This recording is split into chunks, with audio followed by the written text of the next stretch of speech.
نن موږ راغلي شینکي ته. شینکي پل یا شینکي خوړ دا واقع دی په ضلع مردان تحصیل تختبای کې، او دلته به د ځایي خلکو څخه خبرې اترې کوو د شینکي پل په اړه. راځئ چې دا ډاکومنټري وګورو.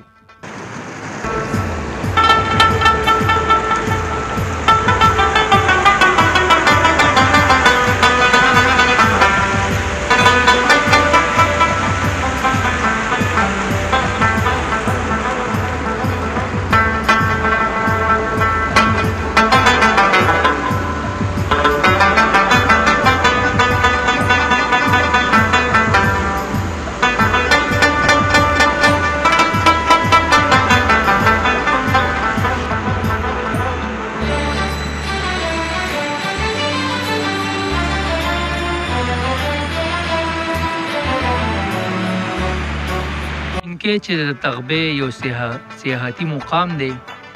زیاتر خلک د تغبې چې کوم اوسېدونکي دي د مازدیګر په ټایم کې واک لا یا چکر لا، خاص کر چې د شینکۍ کم شین دی د شینکي د اوبو له راځي او د دې ځینې خوندونه علي.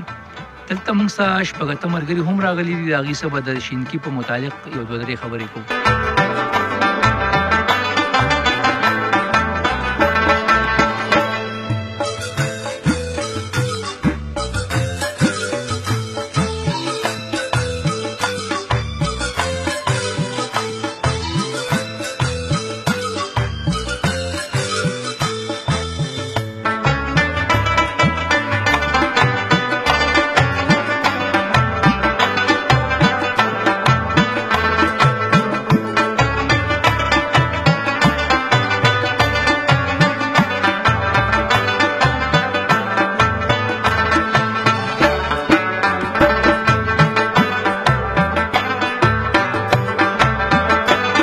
پیر صاحب، تاسو مازدیګري کې دغه ته راځئ د شینکي ته.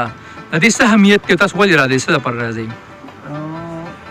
یاره د شینکي اهمیت خو ډېر زیات دی. یو خو دا دې کې اوبه ډېرې زیاتې مزېدار یو سایټ دی د خلکو دپاره، یو کشش دی په دې کې.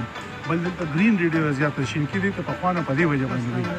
او بل د شینکي دا پل چې دی نو دا ځان یو تاریخي دغه لري. موږ چې راشو نو دلته یوازې موږ نه، دلته بلا خلک راځي او ډېر زیات د سړي دغه څومره ستړیوالی شي د ورځې هغه بالکل دلته ختم شي د سړي. نو په دې وجه باندې موږ هم راځو او زموږ د سیاسي ورکر بیداري مومنټ ملګري چې دي نو هغه تقریبا زیات تر چې هغه د شینکي د مازدیګر په چکر باندې عادت شوي دي، خامخا راځي. دې نه علاوه دلته نور هم ډېر د لرې لرې ځایونو نه هم خلک راځي. خو اوس حکومت له دا پکار دي چې دې ته ذاتي توجه ورکړي او د دې یو ښکلی پکنیک سپاټ یا ډېر زبردست ځای جوړېدی شي او د دې ټوریزم په مد کې دا ډېر وړاندې تللی شي. ډېره مننه. ملک طاهر صاحب، دا راته ووایه تاسو راغلي شینکي ته سیل لپاره، نو دغې باره کې به راته څه ووایې؟ شینکي باره کې راته څه ووایې جي؟ ها، شینکي څنګه ځای دی؟ یاره شینکۍ که مونږ په دې لنډه ایریا والو په ډسټرک مردان کې دا یو ښایسته ځای دی، ښکلې مزېداره بیوټي ده، ګرینري ده. لوکیشن وګورئ، دا چې کوم دی د انګریز د دور دا پل جوړ شوی دی. ښه، بیا دا چې کوم دی دا نیچرل بیوټي دا راغلی چې دا اوبه چې کوم دی دا د سوات د سیند نه راغلي دي او دا یخې اوبه دي، دا داسې اوبه دي چې مزېدارې اوبه دي، دا په زړه کې لارې کوي.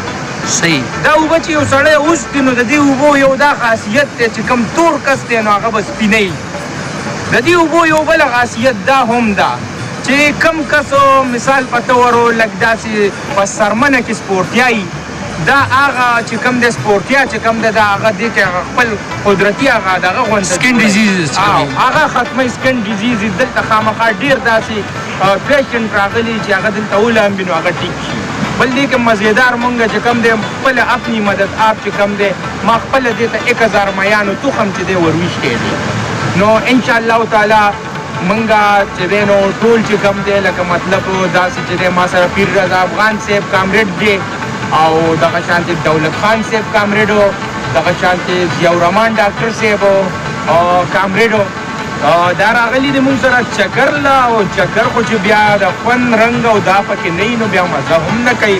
صحیح. نو موږ ماشاءالله دا زموږ یو لوکل چکر دی